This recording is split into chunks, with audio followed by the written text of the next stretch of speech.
YouTuber ആവണമെന്ന് ആഗ്രഹമുണ്ട്, പക്ഷെ പേടിയാണ്. സത്യമാടാ.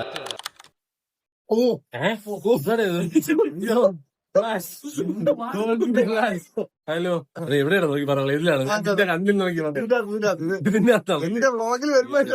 അമ്മലാണ് പുള്ളി ഭയങ്കര ഷൈ ആണ്. അപ്പൊ അതൊക്കെ ബ്രേക്ക് ചെയ്ത് ഇത് എവിടെ എത്തും എന്നുള്ളത് കാണാനുള്ള ആ ജേണി ഉണ്ടല്ലോ, അത് കാണണം. ഭയങ്കര രസമായിരിക്കും. Okay, welcome to.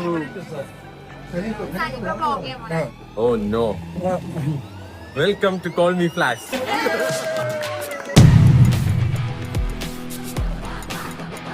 ഇതാണ് ഗൈസ് എന്റെ bike. How is my outfit of the day? Most trending വ്ലോഗാണ്. 16 രൂപ മുട്ട. My outfit of the day guys, X300 Pro. ഗൂഗിളിന്റെ ഓഫീസ് എത്തിയിരിക്കുകയാണ് ഗൈസ്. താങ്ക് യു റഷാസെ. YouTube thank you so much. കൊച്ചിലെ മുതലേ വലിയൊരു ഇംപ്രഷൻ ഉണ്ടാക്കിയിട്ടുള്ള ഒരു കുട്ടിയല്ല ഞാൻ. ജനിച്ച സമയം മുതലേ എല്ലാവരെയും തല്ലും വാങ്ങിച്ച് സ്കൂളിൽ നിന്നായാലും ചീത്ത പേര്, മൊത്തം പഠിക്കാത്തതും ഇല്ലാത്തതൊന്നുമില്ല ഗൈസ്. എല്ലാ രീതിയിലും ആൾക്കാരെ എടുത്തിട്ട് ചെണ്ട പോലെ അടിച്ചുകൊണ്ടിരുന്ന ഒരു ക്യാരക്ടറാണ് ഞാൻ എൻ്റെ സ്കൂൾ ടൈം. മനസ്സിലായി. അപ്പം ടീച്ചർമാർക്കായാലും വീട്ടുകാർക്കായാലും അങ്ങനെ വലിയ ബഹുമാനമോ വലിയ സ്നേഹമോ ഒന്നും എൻ്റെ അടുത്ത് പണ്ടും ഉണ്ടായിട്ടില്ല. ആദ്യമായിട്ട് എനിക്ക് അങ്ങനെ ഒരു കെയറും കൺസേണും കിട്ടുന്നത് നാട്ടിൽ നിന്ന് മാറി ട്രിവാൻഡ്രത്ത് എൻ്റെ ആ അമ്മൂമ്മയുടെ അവിടെ പോയപ്പോഴാണ്. പുള്ളിക്കാരിയുടെ പേര് കേൾക്കുമ്പം സത്യം പറഞ്ഞാൽ എനിക്ക് ആ കെയറും കൺസേൺ, പാമ്പറിങ്, ലവ് എല്ലാം ഇങ്ങനെ ചാടി വരും.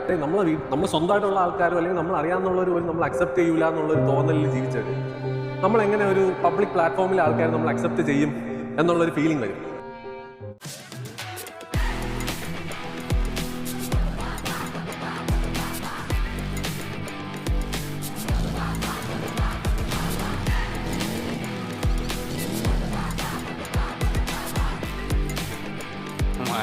അത് ഒരളിയ